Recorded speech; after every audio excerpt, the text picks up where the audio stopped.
Hi guys, সকলো ভালে আছেনে? মই অন্য এটি ভিডিঅ' লৈ আকৌ আহিলোঁ আপোনালোকৰ মাজলৈ। দৈনিক ৰুটিনখন যেনি তেনি শেষ কৰি যুদ্ধত নামি গ'লোঁ ৰাইজ। আজি 2টা কেকৰ অৰ্ডাৰ আছে। 2টা কেকেই মোৰ কাৰণে বিশেষ, কাৰণ তেওঁলোক মোৰ ৰেগুলাৰ কাষ্টমাৰ হয় আৰু সেইকাৰণে মই যিমান পাৰি ভালদৰে বনাই দিবলৈ চেষ্টা কৰোঁ যাতে তেওঁলোক সন্তুষ্ট হয়, মই সন্তুষ্ট কৰিব পাৰোঁ, তাকে চেষ্টা কৰিছোঁ। আজিৰ কেকটো ব্লু কালাৰত ৰাখি দিলোঁ। অলপমান বেলেগ ধৰণে বনাব চেষ্টা কৰিছোঁ, আপোনালোকে চাই যাব। মনটো বহুত ভাল লাগে যেতিয়া কাষ্টমাৰজনে বাৰে বাৰে মোৰ পৰা কেক নিব বিচাৰে। তেওঁলোকে বিচৰা ধৰণে দিব পাৰিছোঁ বুলি ভাবি ভাল লাগে আৰু মোৰ। তেওঁলোকৰ 2জন ল'ৰা, 2জনৰে মোৰ বাৰ্থডে বুলি মোৰ পৰাই কেক নি আহিছে। এই চেগতে তেওঁলোকক অশেষ ধন্যবাদ জনাইছোঁ।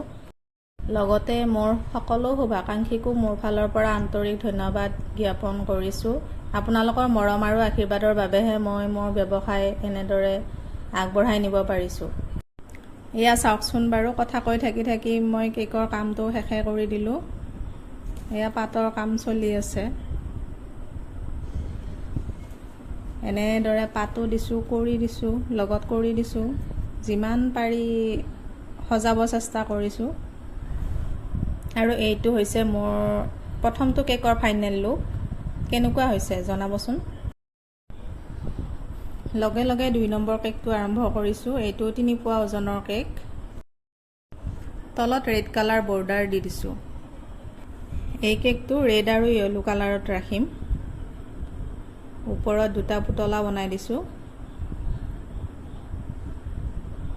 পুতলা 2টাত এটা ৰেড কালাৰ দিম আৰু এটাত য়েলো কালাৰ দিম বুলি ভাবিছোঁ। প্ৰথমটো ৰেড কালাৰেৰে আৰম্ভ কৰিছোঁ। এয়া গোটেই পুতলাটোতে ৰেড কালাৰ ক্ৰীম লগাই এখন পেপাৰ লৈছোঁ। সৰু পেপাৰ লৈ এনেকৈ সমান কৰি দিছোঁ, তেতিয়াহ'লে বেছি ভাল লগা হ'ব দেখিবলৈ।